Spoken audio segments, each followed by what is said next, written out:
প্রথমেই থাকছে বাংলাদেশ নিয়ে যুক্তরাষ্ট্রের ৩ কৌশল, এই নিয়ে প্রতিবেদনে থাকছে বিস্তারিত। এরপর থাকছে অনেক দেশ যুক্তরাষ্ট্রের নিষেধাজ্ঞার কাছে আত্মসমর্পণ করেছে, এই নিয়ে প্রতিবেদনে থাকছে বিস্তারিত। আরও থাকছে জনজীবনকে দুর্বিষহ করতেই বিদ্যুৎ জ্বালানির দাম বৃদ্ধি করছে সরকার, বললেন রিজভী।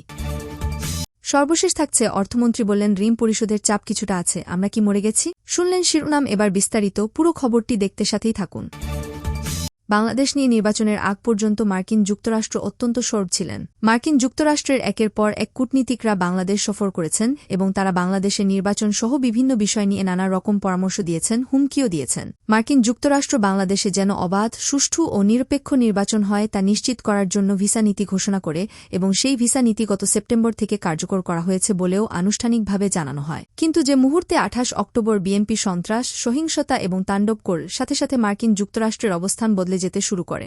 এরপর অবশ্য ঢাকায় নিযুক্ত মার্কিন রাষ্ট্রদূত পিটার ডি হাস নির্বাচন কমিশন সহ বিভিন্ন জায়গায় গিয়েছিলেন, বৈঠক করেছেন। মার্কিন দক্ষিণ ও মধ্য এশিয়া বিষয়ক সহকারী পররাষ্ট্রমন্ত্রী ডোনাল্ড লু প্রধান ৩টি রাজনৈতিক দলকে চিঠি দিয়েছিলেন তারা যেন শর্তহীন আলোচনায় অংশগ্রহণ করে। কিন্তু সবকিছু মিলিয়ে শেষ পর্যন্ত আর সংলাপ হয়নি। একভাবে নির্বাচনের তফসিল ঘোষণা করা হয়েছে। নির্বাচনের তফসিলের পরপরই ঢাকায় নিযুক্ত মার্কিন রাষ্ট্রদূত পিটার হাস উড়ে চলে যান, প্রথমে কলম্বো, সেখান থেকে ওয়াশিংটনে। এখন পর্যন্ত তিনি দেশে ফেরেননি। অন্যদিকে মার্কিন যুক্তরাষ্ট্র বাংলাদেশে অবাধ, সুষ্ঠু ও নিরপেক্ষ নির্বাচন চায় এরকম একটি রুটিন বক্তব্য প্রতিনিয়ত দিয়ে যাচ্ছে। আসলে বাংলাদেশ নিয়ে মার্কিন যুক্তরাষ্ট্রের কৌশল কি, এটি নিয়ে কূটনীতিক বিশ্লেষকদের মধ্যে চলছে নানা রকম আলোচনা। কূটনৈতিক বিশ্লেষকরা মনে করছেন বাংলাদেশ নিয়ে মার্কিন যুক্তরাষ্ট্র ৩টি কৌশলে এগোচ্ছে। প্রথমত, তারা এখনও গোপনে গোপনে বিএনপিকে নির্বাচনে নিয়ে আসার চেষ্টা করছে এবং এ নিয়ে তারা তাদের মিত্র দেশগুলো অর্থাৎ ইউরোপের দেশগুলোর ওপর বেশি নির্ভর করছে। ইউরোপের দেশগুলো গত কিছুদিন ধরেই আওয়ামী লীগ বিএনপির বিভিন্ন পর্যায়ের নেতাদের সঙ্গে বৈঠক করছেন। এসব বৈঠকের মাধ্যমে বিএনপিকে নির্বাচনের মাঠে নিয়ে আসার জন্য একটা প্রচেষ্টা হচ্ছে।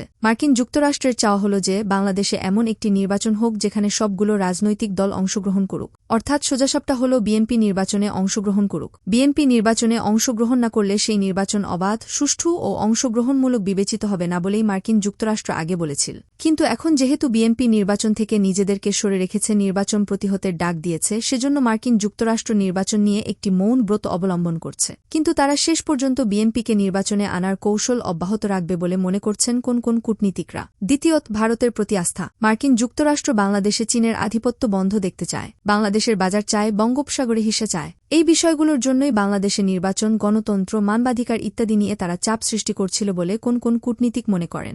আর এই বিষয়টি নিয়ে এখন ভারত বাংলাদেশের পক্ষ থেকে মধ্যস্থতা করছে এবং ভারত সর্বশেষ গত ১০ নভেম্বর 2+2 সম্মেলনে মার্কিন যুক্তরাষ্ট্রে তাদের অবস্থানের কথা সোজাসাপটাভাবে জানিয়ে দিয়েছে। ভারতের এই অবস্থানের পর মার্কিন যুক্তরাষ্ট্রের আসলে বাংলাদেশ নিয়ে কিছু করার নেই এমনটা মনে করছেন কূটনীতিকরা। কারণ ভারতের অবাধ্য হয়ে বাংলাদেশে কিছু করলে সেটি মার্কিন যুক্তরাষ্ট্রের জন্য ক্ষতি ছাড়া কোনো লাভ বয়ে আনবে না। আর তাই মার্কিন যুক্তরাষ্ট্রের যে আগ্রহ এবং আকাঙ্ক্ষার জায়গাগুলো তা ভারতকে জানিয়ে দেওয়া হয়েছে। ভারত তাদেরকে আশ্বস্ত করেছে যে নির্বাচনের পর বিষয়গুলো দেখা হবে। এরকম একটি কৌশল থেকে বাংলাদেশের নির্বাচন নিয়ে নিরাপদ দূরত্বে অবস্থান করছে মার্কিন যুক্তরাষ্ট্র, এমনটাই মনে করছেন কোন কোন মহল। তৃতীয়ত, অনেকে মনে করছেন যে মার্কিন যুক্তরাষ্ট্র বাংলাদেশে যে বিরাজনীতিকরণ এবং তৃতীয় শক্তিকে ক্ষমতায় আনার চেষ্টা করছিল তা এখনও অব্যাহত রয়েছে। তারা আসলে নির্বাচন পর্যন্ত অপেক্ষা করছে এবং নির্বাচনে আওয়ামী লীগ ভুল করবেই, অতি উৎসাহীরা কারচুপি করবেই, এরকম ভুলের অপেক্ষায় আছে যুক্তরাষ্ট্র। এরকম ভুল হলেই ভিসা নীতি সহ নানা রকম সাঁড়াশি ব্যবস্থা গ্রহণ করা হবে, যে ব্যবস্থাগুলো আওয়ামী লীগকে বিপর্যস্ত করবে এবং হয়তো শেষ পর্যন্ত তারা ক্ষমতা ছাড়তে বাধ্য হবে। এই ৩ কৌশলের যে কোনো একটি বা একাধিক কৌশল নিয়ে বাংলাদেশে কাজ করছে মার্কিন যুক্তরাষ্ট্র, এমনটাই মনে করেন কূটনৈতিক বিশ্লেষকরা। অনেক দেশ যুক্তরাষ্ট্রের নিষেধাজ্ঞার কাছে আত্মসমর্পণ করেছে। বিশ্বজুড়ে যুক্তরাষ্ট্র তাদের কূটনৈতিক এবং রাজনৈতিক স্বার্থ রক্ষায় উপায় হিসেবে বাণিজ্যিক ও অর্থনৈতিক নিষেধাজ্ঞাকে কাজে লাগায়। বিভিন্ন দেশ এবং সংস্থার ওপর অর্থনৈতিক নিষেধাজ্ঞা আরোপ এবং কার্যকরের জন্য কাজ করে যুক্তরাষ্ট্রের office of foreign assets control. যুক্তরাষ্ট্রের ট্রেজারি ডিপার্টমেন্টের আওতাধীন এই অফিসটি। অফিস অব ফরেন অ্যাসেটস কন্ট্রোলের ওয়েবসাইটে বলা হয়েছে, বাণিজ্য নিষেধাজ্ঞা ব্যাপক ও সমন্বিতভাবে হতে পারে। এছাড়া নির্দিষ্ট ব্যক্তি, প্রতিষ্ঠান বা দেশের ওপরও হতে পারে। যাদের ওপর নিষেধাজ্ঞা দেয়া তাদের সম্পত্তি জব্দ করা হতে পারে। যুক্তরাষ্ট্র তার বৈদেশিক নীতি কিংবা জাতীয় নিরাপত্তার লক্ষ্য অর্জনের জন্য এ ধরনের পদক্ষেপ নেয়। নিষেধাজ্ঞার ধরন। যুক্তরাষ্ট্র যখন কোনো বাণিজ্য নিষেধাজ্ঞা দেয় তখন সেটি 2 ধরনের হতে পারে। একটি হচ্ছে কোন দেশের সাথে আমদানি রফতানি কিংবা লেনদেন সম্পূর্ণ বন্ধ করে দেয়া। দ্বিতীয়টি হচ্ছে নির্দিষ্ট কিছু পণ্য বা সেবার আমদানি রফতানি নিষিদ্ধ করা। যুক্তরাষ্ট্র সরকারের অনুমতি ছাড়া শেষ দেশের সাথে কোনো ব্যবসা করতে পারবে না। যুক্তরাষ্ট্রের স্বাধীন ও বেসরকারি থিঙ্কট্যাঙ্ক কাউন্সিল অন ফরেন রিলেশনসে প্রকাশিত এক নিবন্ধে জোনাথন মাস্টার্স লিখেছেন, যুক্তরাষ্ট্র সবচেয়ে বেশি অর্থনৈতিক এবং বাণিজ্যিক নিষেধাজ্ঞার বিষয়টি ব্যবহার করে। এই নিষেধাজ্ঞা তারা দুভাবে আরোপ করতে পারে। একটি হচ্ছে প্রেসিডেন্টের নির্বাহী আদেশের মাধ্যমে, আরেকটি হচ্ছে কংগ্রেসে আইন প্রণয়নের মাধ্যমে। 1950 সালে চীন যখন কোরিয়া যুদ্ধে জড়িয়ে পড়ে তখন office of foreign assets control গঠন করে যুক্তরাষ্ট্র সরকার। তৎকালীন প্রেসিডেন্ট হ্যারি ট্রুম্যান জাতীয় জরুরি অবস্থা জারি করেন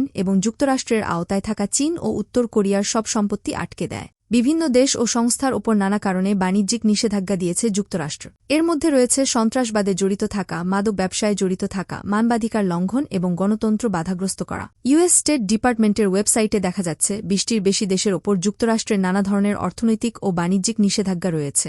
এসব দেশের মধ্যে রয়েছে মিয়ানমার, উত্তর Korea, Iran, Venezuela, Cuba, Belarus, Russia, Zimbabwe, Syria. যুক্তরাষ্ট্রভিত্তিক বিশ্বখ্যাত সাময়িকী ফরেন পলিসির এক নিবন্ধে বলা হয়েছে, 2021 সালে জো বাইডেন যুক্তরাষ্ট্রের প্রেসিডেন্ট হওয়ার পরে প্রথম বছরেই 765টি নিষেধাজ্ঞা দিয়েছে বিশ্বজুড়ে। এর মধ্যে 173টি নিষেধাজ্ঞা দেওয়া হয়েছে মানবাধিকার লঙ্ঘনের অভিযোগে। প্রেসিডেন্ট বাইডেন ক্ষমতাসীন হওয়ার আগ পর্যন্ত বিশ্বজুড়ে 9,000 ব্যক্তি, কোম্পানি, বিভিন্ন সেক্টর এবং কিছু দেশের ওপর নিষেধাজ্ঞা দেওয়া হয়েছে। যেসব পন্থা ব্যবহার হয়, একটি দেশের ওপরে যখন অর্থনৈতিক নিষেধাজ্ঞা দেওয়া হয় তখন সেটিকে কান্ট্রি বেসড বা দেশভিত্তিক নিষেধাজ্ঞা বলা হয়। এর মাধ্যমে সংশ্লিষ্ট দেশের সাথে সব ধরনের বাণিজ্য ও লেনদেন নিষিদ্ধ থাকে। কিন্তু সাম্প্রতিক বছরগুলোতে যুক্তরাষ্ট্রের সরকার লিস্ট বেসড নিষেধাজ্ঞার পন্থা অবলম্বন করেছে। এটি স্মার্ট নিষেধাজ্ঞা হিসেবে পরিচিত।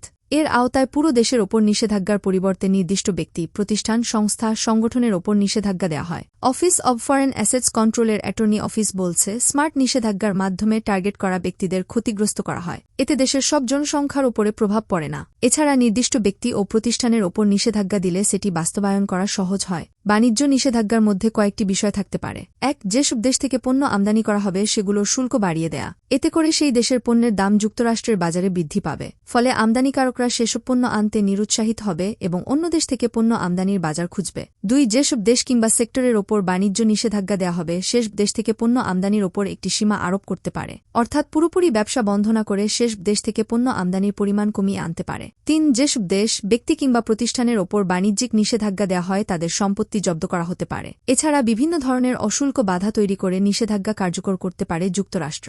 দেশে দেশে নিষেধাজ্ঞা। বিভিন্ন দেশের ওপর নানা কারণে নিষেধাজ্ঞা দিয়েছে যুক্তরাষ্ট্র। 2003 সালে জিম্বাবুয়ের কিছু ব্যক্তি ও প্রতিষ্ঠানের ওপর নিষেধাজ্ঞা দিয়েছিল যুক্তরাষ্ট্র। জিম্বাবুয়ের গণতান্ত্রিক প্রক্রিয়াকে অবজ্ঞা করার অভিযোগে এ নিষেধাজ্ঞা দেওয়া হয়েছিল। এর আওতায় যাদের ওপর নিষেধাজ্ঞা দেওয়া হয়েছিল তাদের পরিবারের সদস্যদের সম্পত্তিও জব্দ করা হয়েছিল। এদের মধ্যে কিছু ব্যক্তি ছিলেন যাদের সাথে জিম্বাবুয়ে সরকারের ঘনিষ্ঠ যোগাযোগ ছিল, তবে জিম্বাবুয়ের পুরো সরকারের ওপর নিষেধাজ্ঞা দেওয়া হয়নি। এছাড়া রাষ্ট্র হিসেবে জিম্বাবুয়ের সাথে বাণিজ্য সম্পর্ক পুরোপুরি নিষিদ্ধ করা হয়নি। ল্যাটিন আমেরিকার দেশ কিউবার ওপর অনেক আগে থেকেই যুক্তরাষ্ট্রের নানা ধরনের নিষেধাজ্ঞা রয়েছে, যার মধ্যে বাণিজ্য নিষেধাজ্ঞা অন্যতম। যুক্তরাষ্ট্র 1963 সালে কিউবার ওপর নিষেধাজ্ঞা দিয়েছিল। এর আওতায় কিউবা থেকে সব ধরনের আমদানি রফতানি নিষিদ্ধ করা হয়। এরপর 2000 সালে সে নিষেধাজ্ঞা কিছুটা শিথিল করে কিউবাতে চিকিৎসা সামগ্রী ও কৃষিজ পণ্য রফতানির অনুমতি দেয় যুক্তরাষ্ট্র।